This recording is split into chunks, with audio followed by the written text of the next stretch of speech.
All right, Tyler, here we go. In three, two, one. Hello, and welcome to Know the Score. I'm your host, Don Delarente. You can follow me on Twitter at Don Delarente. I'm joined by my co host this evening, Mr. Tyler Ball. What's going on, Tyler? Hey, what's happening, man? I'm uh, an interesting week, of course, in the world of sports. So let's talk for the people for a few minutes. All right. You can be sure to follow him on Twitter at TABall1. You can follow the show's Twitter at KTSPod. Follow along with the hashtag KTSPod. Know the Score can also be found on CSPN.us. You can also download and subscribe to us on iTunes, SoundCloud, Stitcher Radio, and Google Play. So, Tyler, we're going to start off week two in the NFL. The biggest jump usually is from week one to week two, so you can go from rags to riches in just a matter of 60 minutes of football. So we'll first start out with the marquee matchup of Sunday. It's turned out to be the Denver Broncos versus your Dallas Cowboys. Your Cowboys went out to Denver, and things didn't go so well, my friend. I'll just turn it over to you and let you, give your analysis. It's real simple. As I told the people last week, you can, if you have an elite corner that you can match up with Des Bryant, you can, and if you have a decent second corner that won't let Terrence Williams or Bryce Butler get behind him. And if you can use your third corner to blanket cover the whoever is in the slot, be it Cole Beasley or eventually Ryan Switzer, can play your base defense, put seven in the box, or even bring up a defensive back to watch over Jason Witten, and you can maintain your running lanes and your efficiency on defense. And that's pretty much what Denver did. And quite honestly, that's the way to beat the Cowboys. And of course, he out there because that's exactly how the Giants uh, have matched up against the Cowboys and were able to at least slow them down. And last year they beat them twice. One, the difference was Ezekiel was able to exploit some of the holes, and uh, Dallas's slot receivers were able to get open. Uh, happen. Chris Harris did a magnificent job in the slot. Quite honestly, he is a Pro Bowl caliber corner, and of course, Akeem Talib going to be Akeem Talib, and uh, he pretty much holds down his half of the field.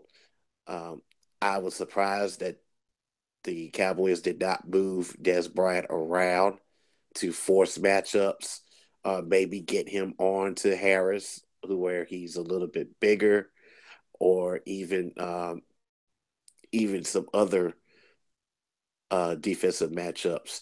Uh, but Des just kept lining up on one side and going up against the lead, and that's typically a battle that you just aren't going to win. Des just, I don't know if I can't say that Des is not an elite receiver anymore, but clearly Talib got the better of him in the matchup. And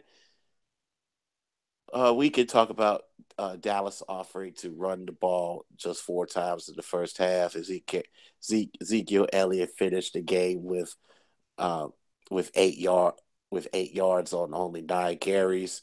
Uh, Several media outlets are criticizing him for a lack of effort. Most recently, Darren Woodson. Uh, they felt that he essentially quit on the team just because of his motionless and just hapless expression on the sideline.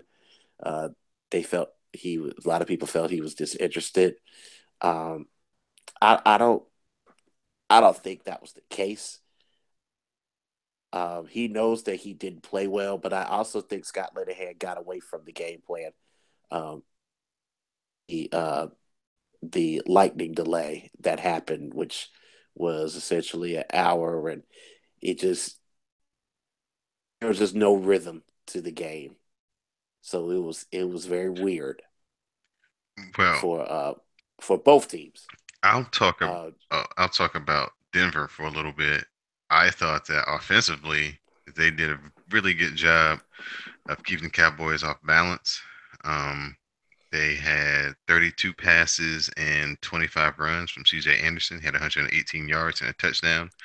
Young Trevor Simeon had 231 yards, four touchdowns, interception. Bebe Thomas led them with 71 yards receiving.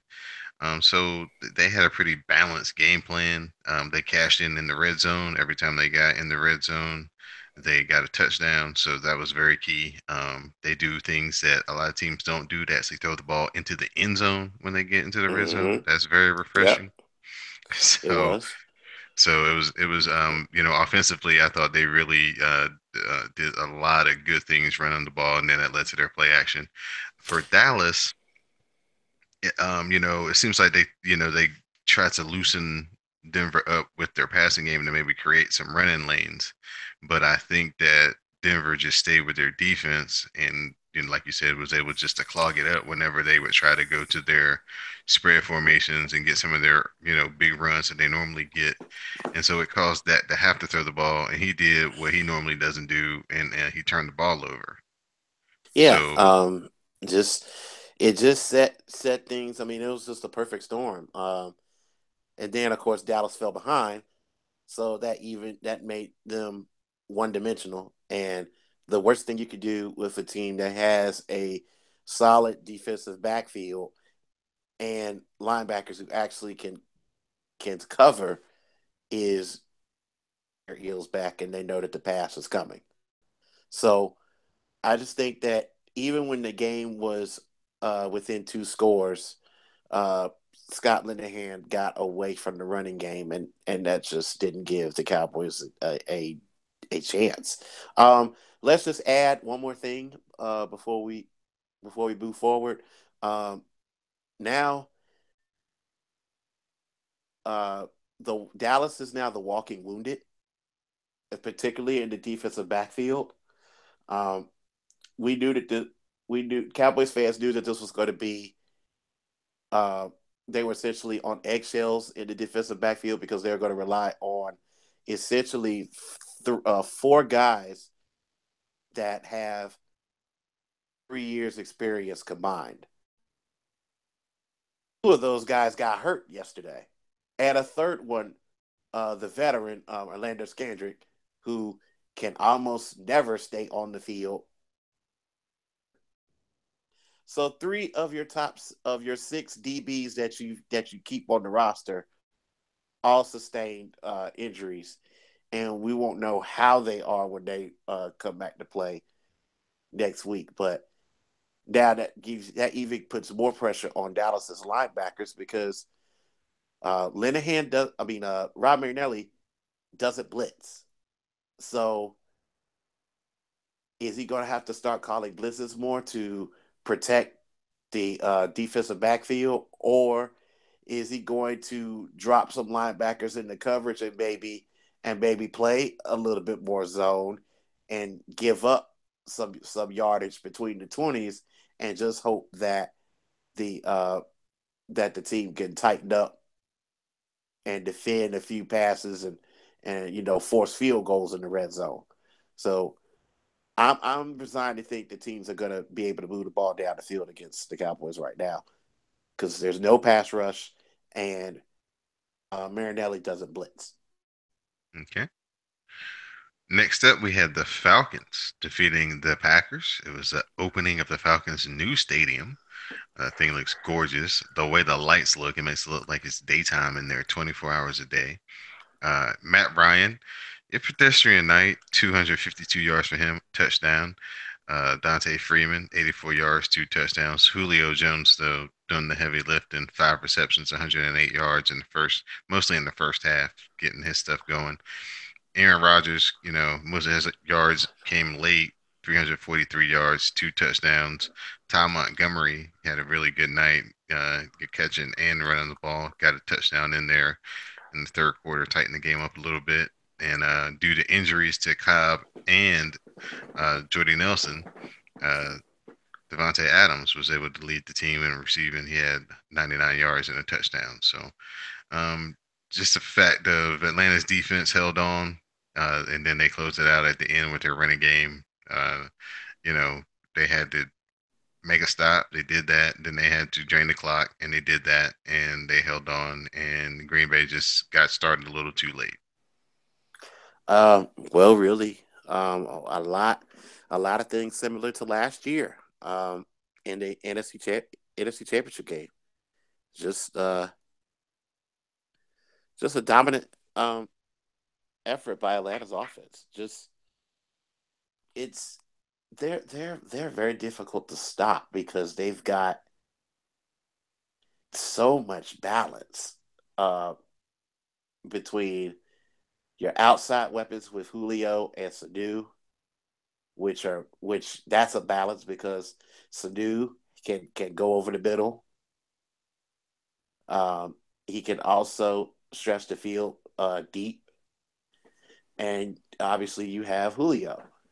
But it's always the twin backfield of and Freeman that are just elusive guys, tough runners, even deadlier in space.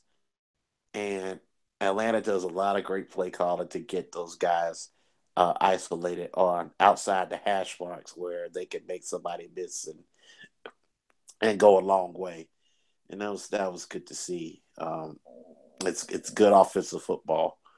Um, from the Green Bay side, I can tell from last week that offense is still um, lacking some punch.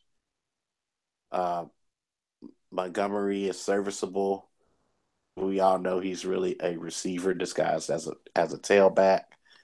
Um, he and then now you have your two top threats going down with injury in Nelson and uh, what's Randall the other Cobb. receiver? Randall Cobb, yeah. And Cobb is your true deep threat, and also Cobb is your punt returner too. So it's gonna have a lot of questions to answer, and they can't necessarily fall behind the Lions in the division. So uh, we need to find some answers as far as uh, getting these guys back on offense. All right. You brought up the Lions. They defeated the New York Football Giants on Monday night, 24 to 10. Matthew Gosh, just Stafford. Oh, go ahead. in a snoozer. Stafford was probably the best player on the field. Yeah, Uh, the but it the wasn't. vaulted the vaulted giant defense. Uh, a lot of bad situations because of field position, and they actually got beat by receiver. The defensive backs got beat by receivers that were more physical. Marvin Jones catches a big touchdown, and Eric Ebron uh, from the crib, of course, uh, caught his first TD of the season. Um, Stafford's finding guys, and actually, he didn't really take a whole lot of hits.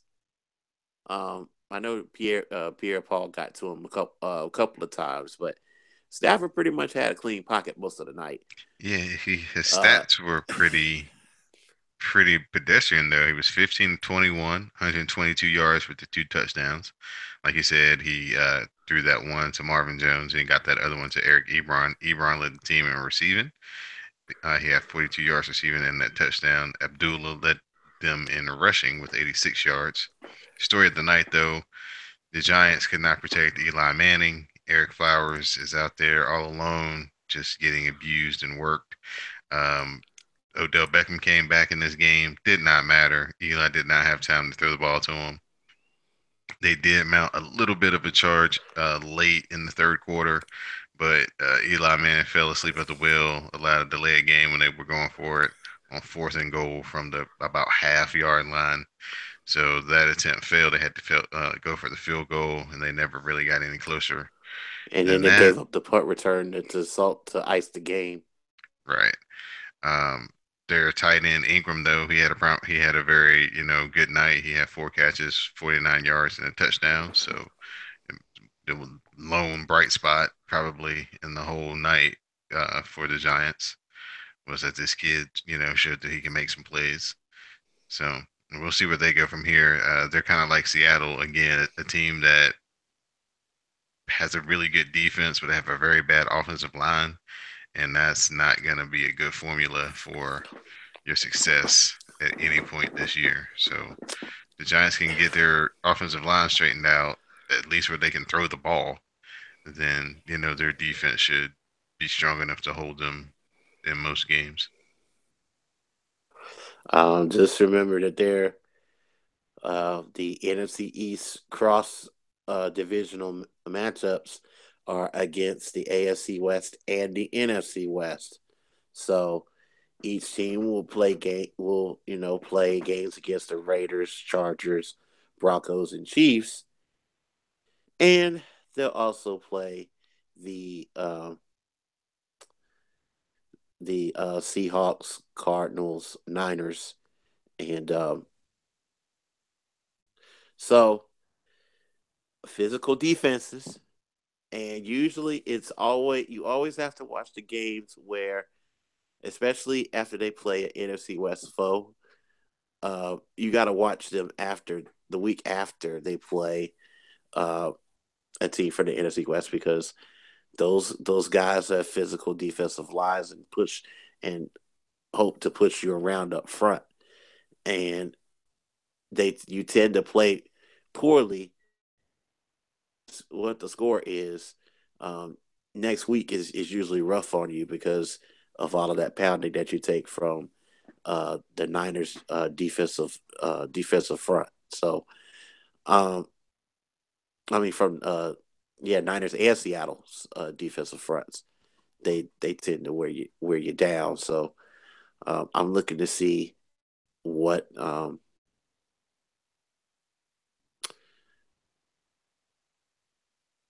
let's see What the what is how the schedule and the the teams schedule. shake out. Yeah, Yeah, yeah. see the I'm interested to see what I'm interested to see in how the Giants are going to figure out how to run the football, and then you play against a team like a Denver or a Kansas City that has a shutdown, at least one, if not two, shutdown defensive backs.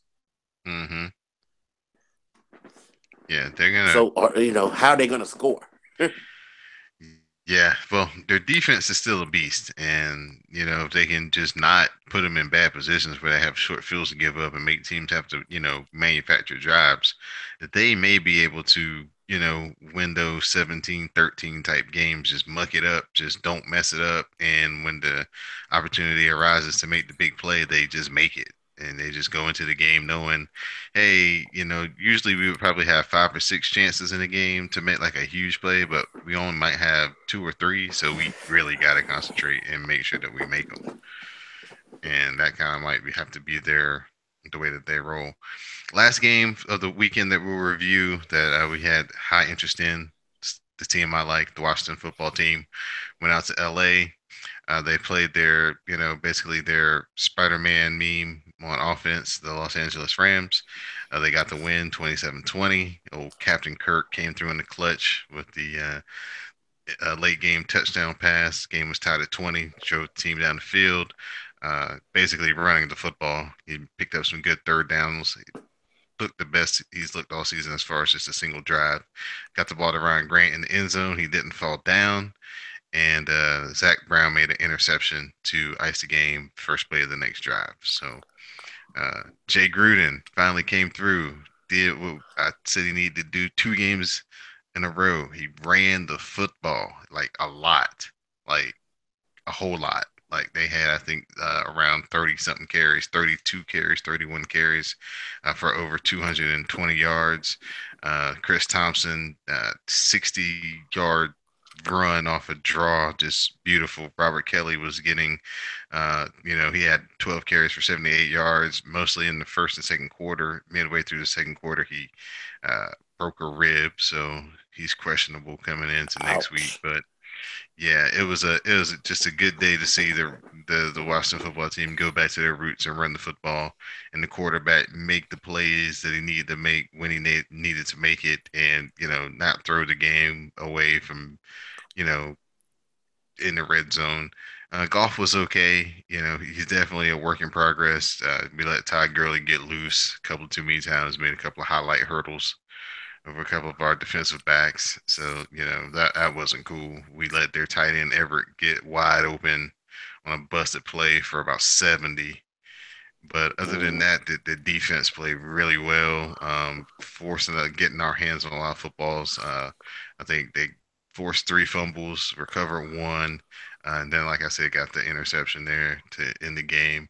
So pretty pleased with the effort. We'll see what comes up, as we preview next week. But I was definitely pleased with the outcome of the game. So could have been a lot more in the first half. We probably should have got 24 points out of the second quarter, but went down the red zone and kicked a couple of field goals. So next Yeah. up, Uh-huh. go ahead, go ahead. No, I'm good.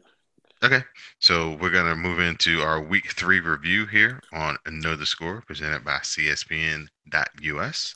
We're gonna talk about the Falcons and the Lions first. Should be a shootout in Detroit, as everybody's seeing what Stafford, normally does. They're playing at home, but this may be a different Detroit team. They've been running, seem to be making a concentrated effort to really run the ball, to get Amir Abdullah and Theo Reddick a lot of carries and a lot of touches, especially Theo Reddick. He catches a lot of passes out of the backfield, kind of that new age running back that we're seeing. Guys who are, probably better at catching the ball than actually running it as far as a tailback, but they're still valuable for the position that they play. Uh, I gotta probably go with the defense of Atlanta just because I think they have a little bit better secondary, and the Lions receiving core isn't really that scary. But if the Right. Lions can put the pressure on that they put on Eli, you know, Matt Ryan won't have the time to at least get the ball out to Julio and to do and maybe have to be a check down Charlie.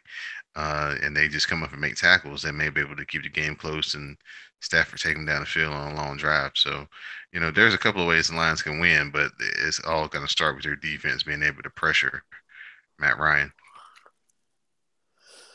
You know, that when I think about this, it's wow. Two and no teams, and the winner will have literally a leg up on everybody else. But this game should be in Matt Ryan's hands, as long as he doesn't turn over the ball or give the ball away to the other team. Uh, Atlanta should be favored.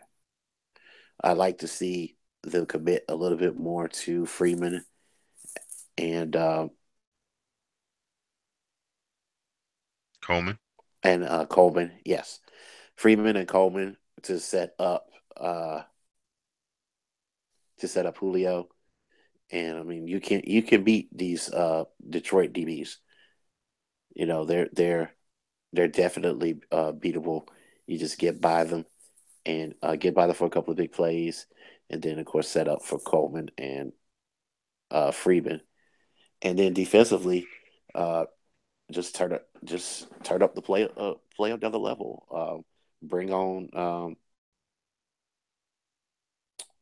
bring on those Vic Beasley, um, and of course Tank, and just try to put pressure on Stafford.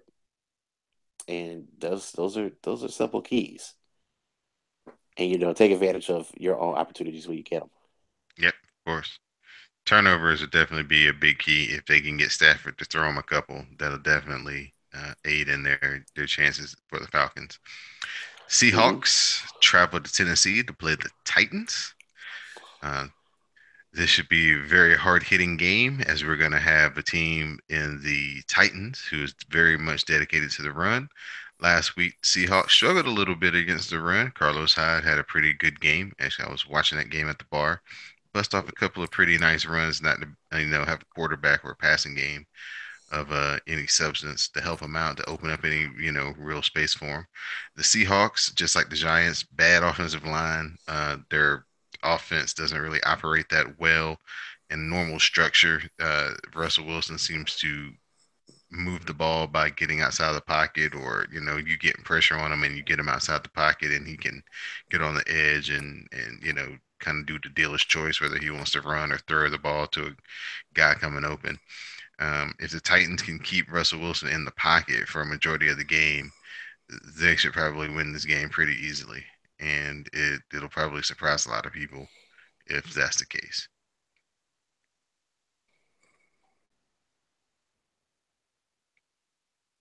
Tyler, you got any thoughts on it?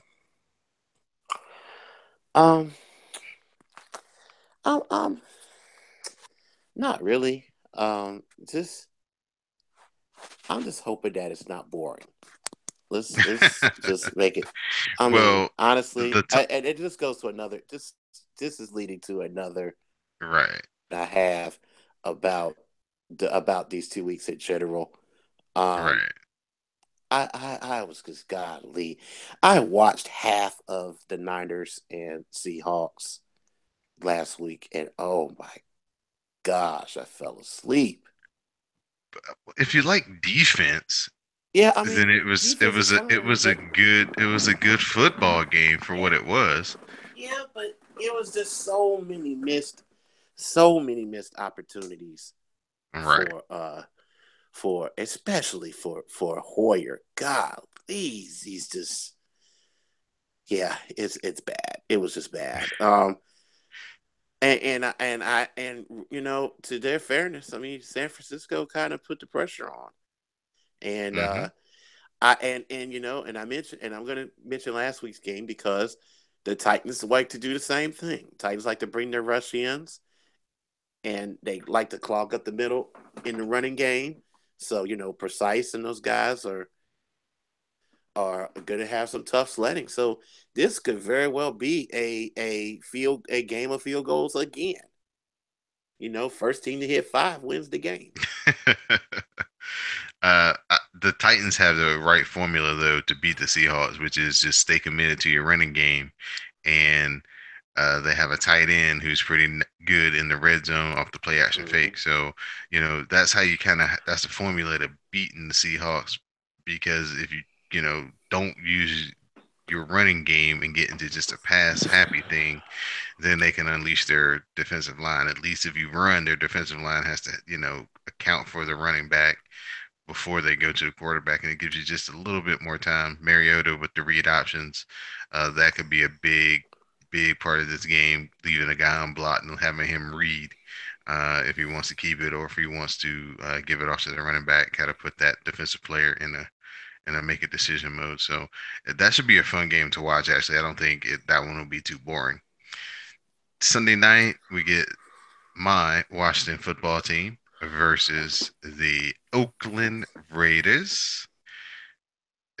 I I I'm in love with Derek Carr. He is my new quarterback man crush. So I'm gonna be watching this game very like bittersweetly, especially if he plays well and Kirk Cousins plays bad. Uh, Another game again where if the Washington football team can stick with the running game, they can keep the pass rush of the Raiders at bay. Maybe they can hit some play action. Uh, Pryor, if he can catch the football, can be a factor. Doxson, Jordan Reed's health is definitely going to be a big key as far as the Raiders go. Uh, Test the Washington run defense hasn't really been tested in a steady dose yet. They look pretty good, but if you get over 25, 30 carries, it may be a different. different scenario, and it's going to be a very fun matchup on the outside with Crabtree and Amari Cooper versus Breland and Josh Norman. Uh, so this should be very entertaining. This is the game early in the season where I'll know everything I need to know about Jay Gruden and if he actually deserves to be the coach. Because this whole knock has been not having the team ready to play in a high profile, big time game. And this is the one first chance to do it. So hopefully he comes through. Yep. Next up, Shoot. oh, Tyler, you got anything? Um, I'm looking forward to. I'm kind of looking forward to this. I kind of want to see Marshawn Lynch go right at the Washington football team and and expose them for expose their weaknesses. Um, they can't stop the run, so run to set up the short passing offense, or even turning it up and going deep. You just got to realize that that throw was there. So uh, just take your chances, run the football, and usually things take care of itself. And that really goes for both teams, but really for the Redskins because the only way you're going to stop the Raiders right now is keeping that offense off the field. Right. So they're going to have to get win. They're going to have to win first down and make it second and third and short. Mm-hmm. Totally agree. And maybe they can get a turnover or get something on special teams to kind of sway the game if it's close. Last game we're going to preview, your Dallas Cowboys are facing the Arizona Cardinals on Monday night. It'd be a extra home game for the Cowboys in Arizona, as the, probably be like 50-50 or 45-55 as far as Cowboy fans in Arizona. I don't know what to think about Arizona. I mean, they almost got beat by the Colts, who looked like the worst team, one of the worst teams in football in week one. Thank goodness for Tyrann Mathieu, the only, real playmaker they still have left. Patrick Peterson, I guess, but he saved the day with the interception. Got a nice return, and they were able to hold on, kick a field goal at the gun to get the win. But if this is the week for the Cardinals to get right, this is it because, like you said, the Cowboys, with their secondary being depleted, being injured, the defensive line is not really gonna, in theory, put that much pressure on Carson Palmer. They shouldn't be able to. So there may be able to be some lanes to run. I think this is just a classic game where if the Cardinals are ready to play, uh, it could be a repeat where they jump up on the Cowboys and you guys may be scrambling, trying to come back late with your passing game, and it'll be another Ken Dak pull it out type of game.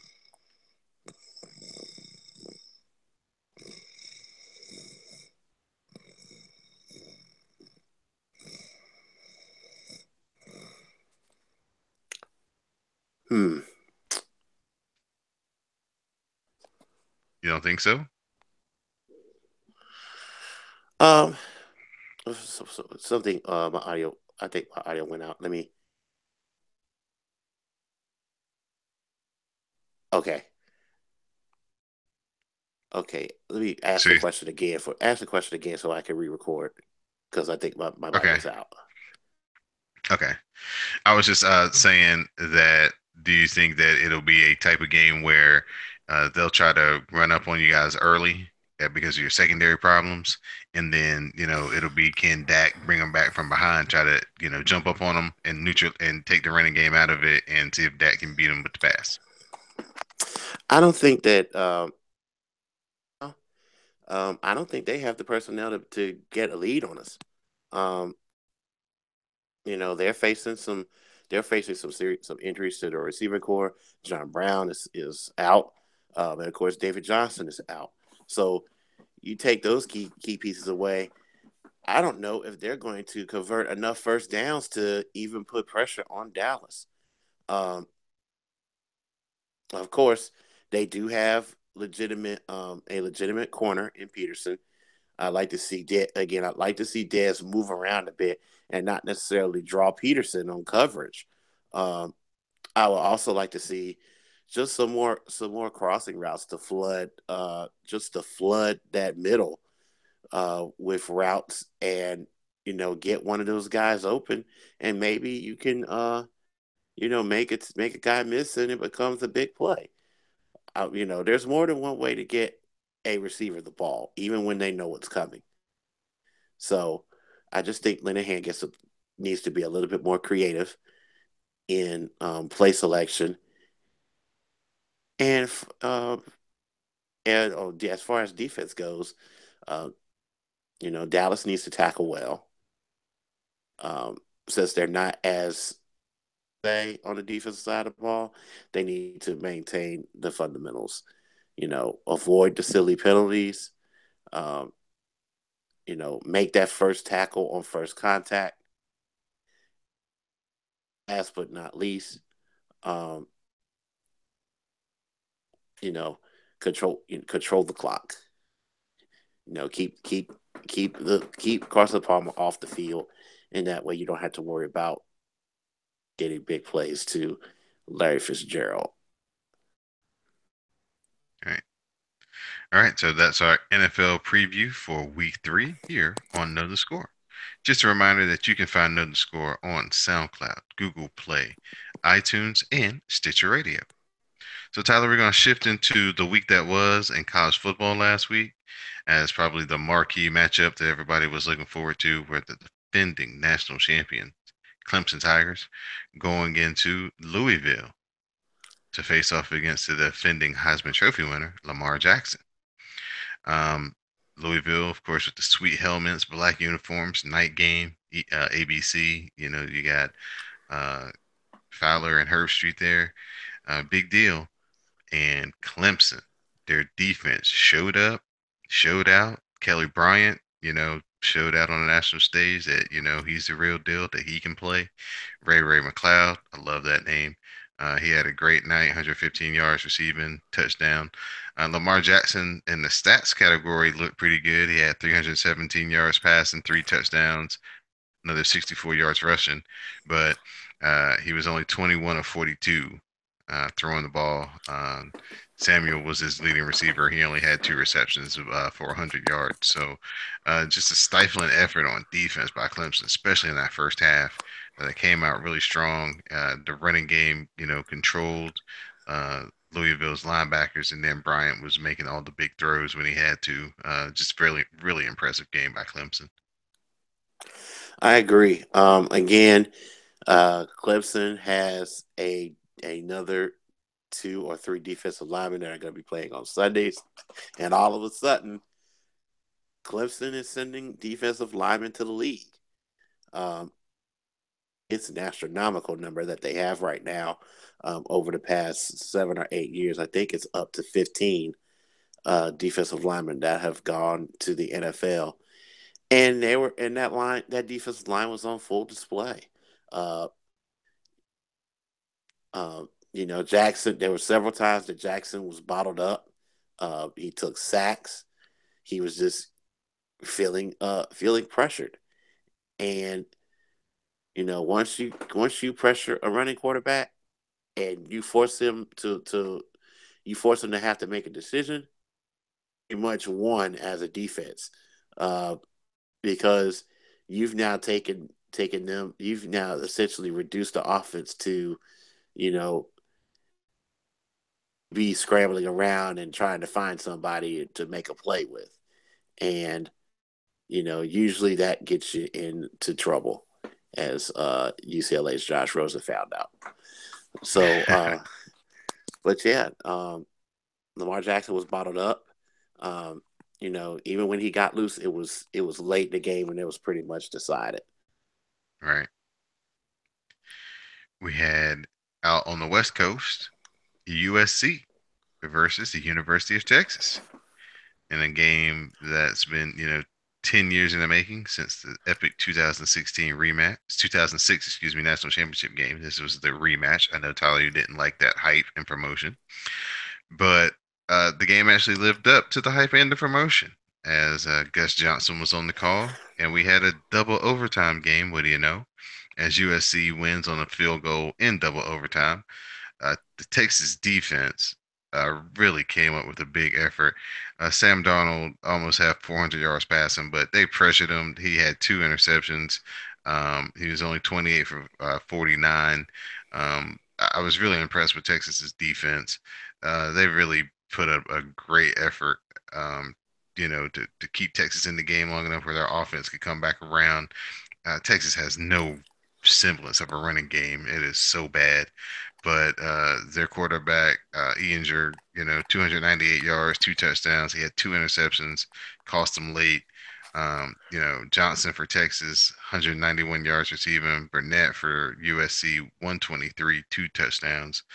Just a very entertaining game. I think the hope is there for Texas if they can just find some type of running game where they can be balanced and when they get inside the red zone, they don't have to just rely on being able to throw it in. They can give it to somebody and he can get it in from 7, 8 yards away. But um, Texas was definitely on the upswing. I think USC might be want to be concerned. I mean, Darnold, his accuracy is really off right now, but maybe he'll find it here in the next few weeks when they play, a couple of these weaker teams where it's like a full speed scrimmage. He can work on some of those things and dial those in. But they found a way to win, and in the playoff era, that's really all you want to do. Mm-hmm. Um, as we look on to the next matchup, we got a Hail Mary down in uh down in the swamp. Florida gets a Mary touchdown literally as time expires to beat Tennessee 26-20. And I'm still baffled on how you get you get double coverage, either beat double coverage to the ball. Well, here's what I'm going to offer to you. Okay, Uh-huh. it's 9 seconds to go.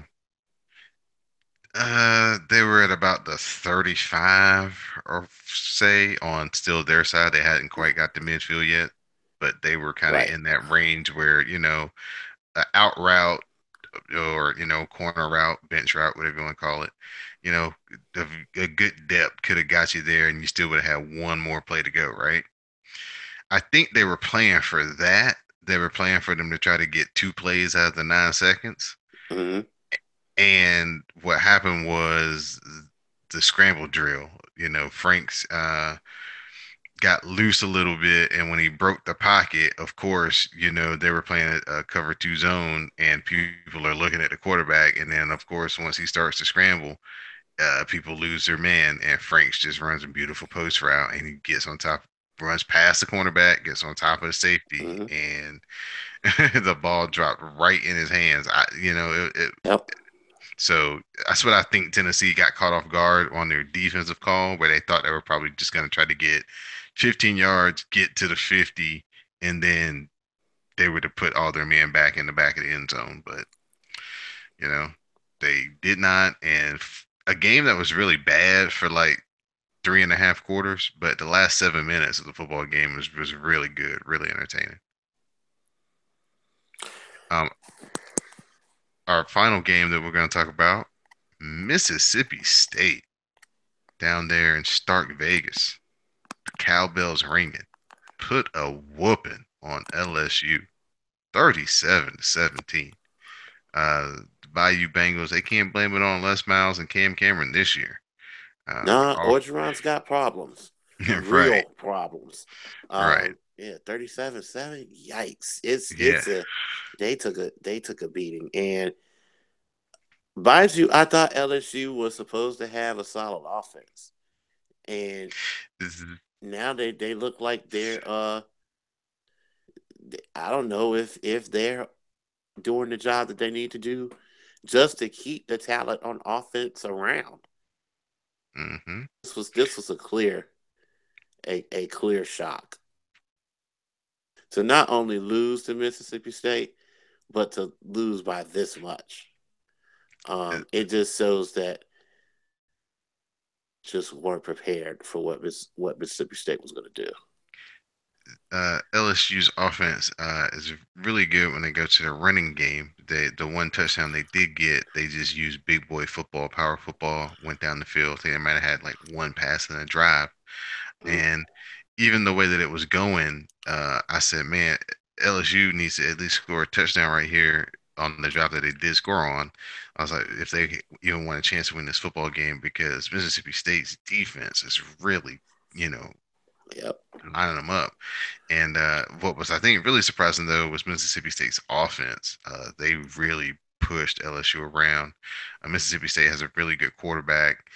He was carving them up, making good decisions, and and of course a good passing game makes for a good running game. And the running back was getting in there, getting yards. So, Dan Mullen, he's pretty good offensive mind. He's got Mississippi State rocking and rolling. That leads us right into this week's college football Week 4 preview. Two games where ranked teams are going up against each other. As the aforementioned Mississippi State are going to go in between the hedges to go against Georgia Bulldogs. So SEC matchup, it's going to be like strength on strength because Georgia's defense is a beast and Mississippi State's offense is really, really good.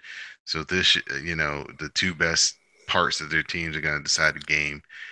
I think that Mississippi State has a little bit better quarterback, so I think Mississippi State will go into the Georgia and find a way to come out with that win.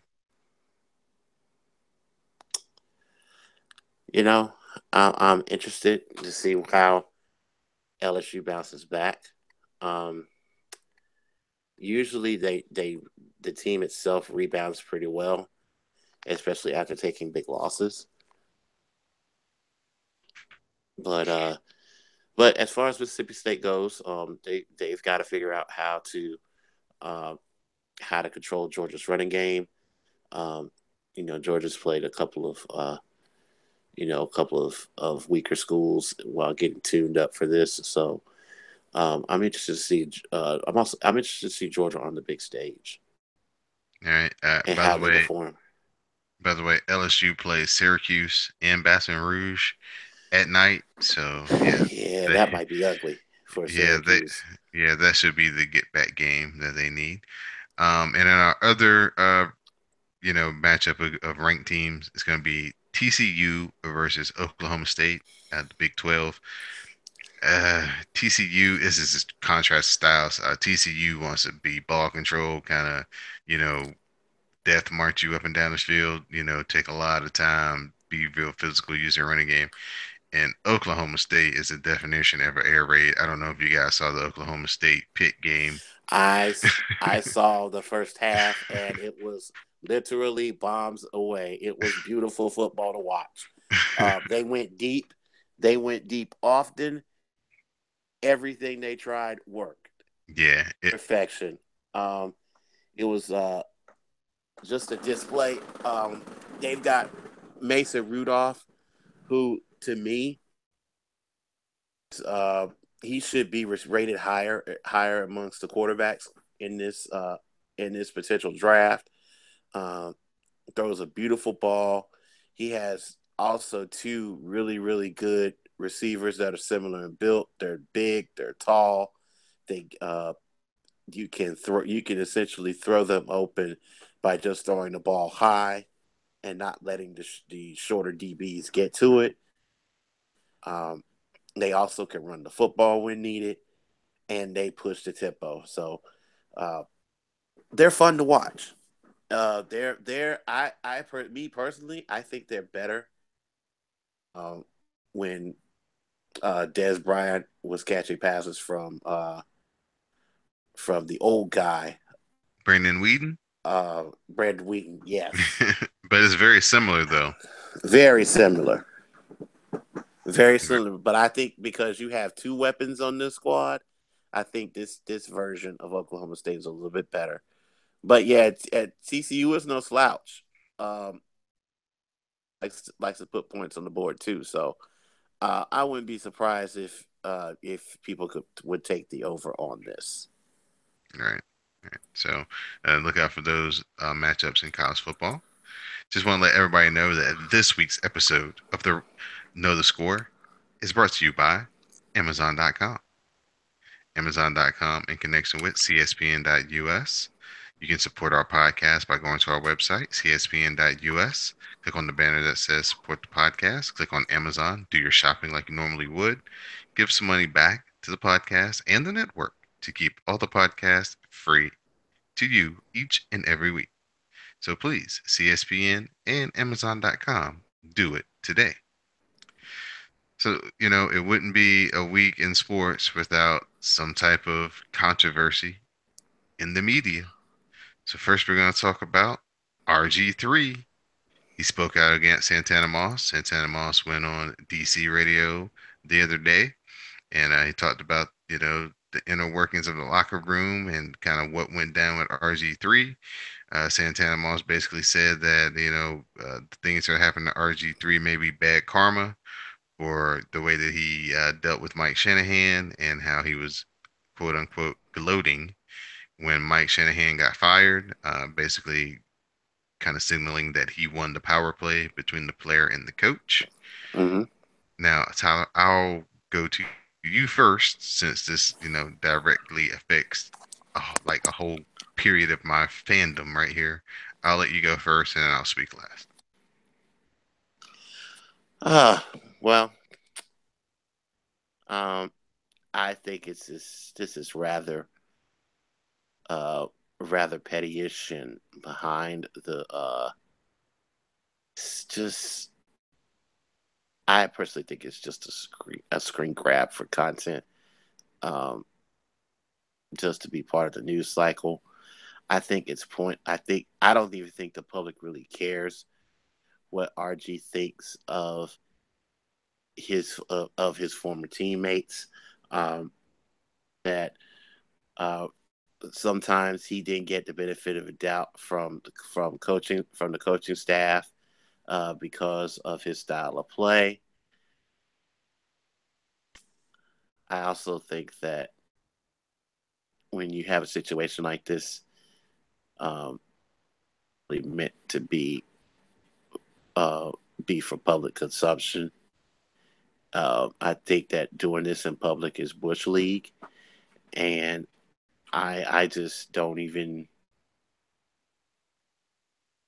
know what's the meaning. What do you get out of it? So I'm just not, to be honest. Overall, regardless of who's right or who's wrong in the situation, I just think that public squabbles between past teammates mean that much. Right. Well, RG3 is fascinating on just so many levels. As far as the reason why it's always going to be a big deal in the Washington media, and this is where this interview with Santana Moss took Mm-hmm. place because he was the one guy in the history of the franchise that was like, hey, we finally got one that actually worked out because in the history of the franchise, I think the Redskins have only picked a quarterback like three times in the top five. It was Sammy Baugh, not even Sonny Jurgensen because he got traded to us. It was the guy they traded him for though, him, and then Heath Schuler before RG3. And so it had never really worked out in the modern era that they had been bad enough to get a franchise, quote unquote, changing player. And, because Heath Schuler definitely didn't work out, even though he was number five the year he got drafted. And 2012 was just, so much fun. It was kind of revolutionary. There's a whole lot of excitement around the style of play that they kind of came up with to figure out how to make this guy the best he could be without having any real NFL quote unquote skill set. Then, of course, the playoff game happens, which was just an organizational debacle from the owner to the doctor to coach to player. So, you know, you can talk about, oh, they put him in there, they left him in there when he was hurt. Well, he wanted to stay in there when he was hurt, and the doctor knew he was hurt, and the doctor let him stay in there when he was hurt, and the owner saw he was hurt, and the owner let him stay in there when he was hurt. So the whole organization screwed that up. So what doomed RG3 was he came back and basically said, "Hey, the things that I do really, really, really good, I'm not doing those no more. Those are out of the question." That Mm-hmm. was the one thing. So now his skill set is about to be exposed. And the second thing that doomed him was he got into bed with Adidas and they made the comeback into this marketing campaign. Yep. And he probably could have benefited himself to sit out a month to really get himself where he didn't need the knee brace. They, spun it where he was going to wear the knee brace regardless, just because. But if he probably could have sat out a month, he probably wouldn't have actually needed the knee brace. But because you're in with Adidas and this is a big time marketing campaign, and you're the face of the franchise and basically the face of the NFL right now, coming off his rookie season, they had to throw him out there, whether he was healthy or not, and he was forcing it too. So all that to say, he isolated himself and turned himself on the people who really had the most care and concern for his playing career. He gets Jay Gruden. Jay Gruden didn't want him, didn't think he could play, basically, exposed him, told everybody he couldn't play. And then, he's gone on to a couple of other places and he's basically shown everybody else he can't play. So my thing to RG3 is he's very sensitive. He, you know, probably looks at it like, man, how did everything go so wrong in 5 years when I was the toast of the football world?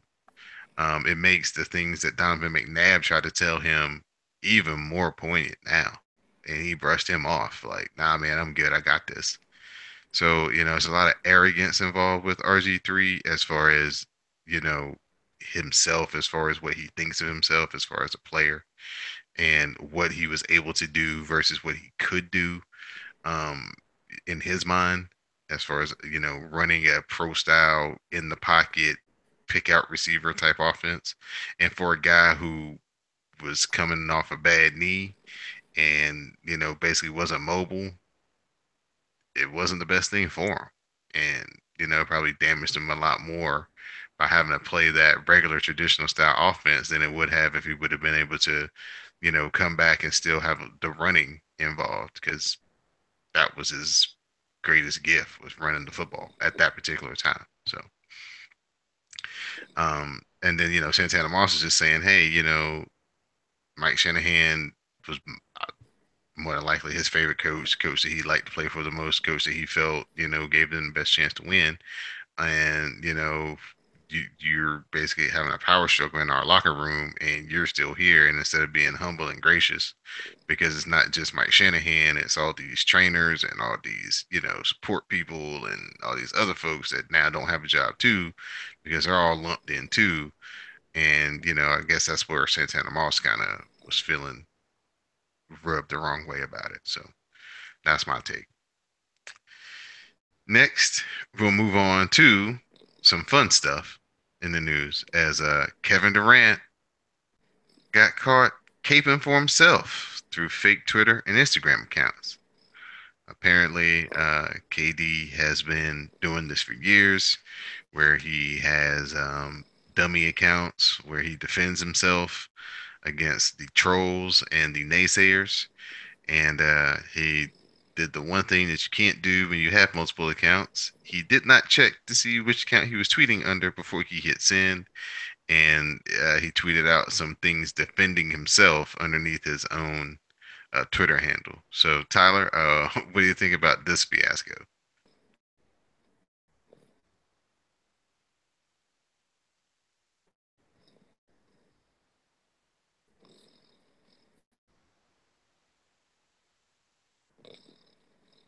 Tyler?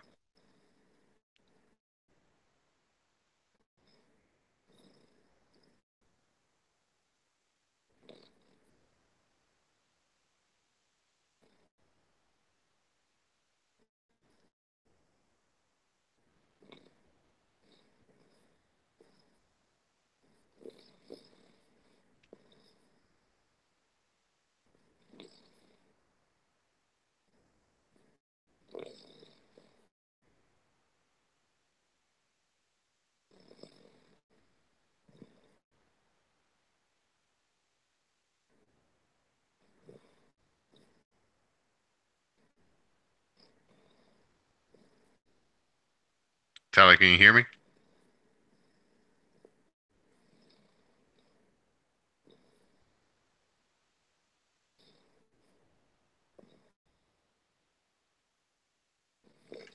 Mostly. Tyler.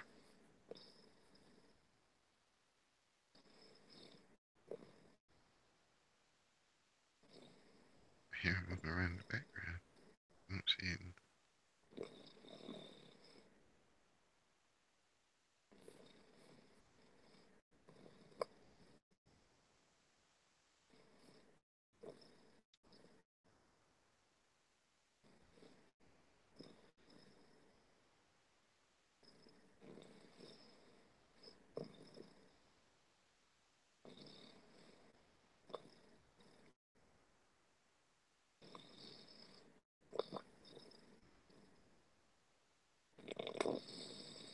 Tyler, Tyler.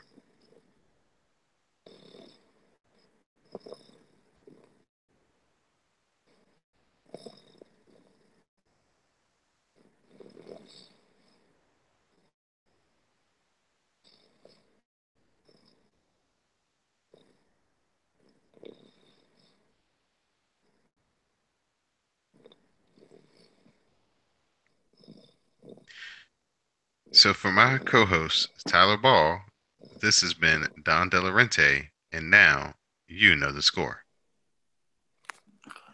All right.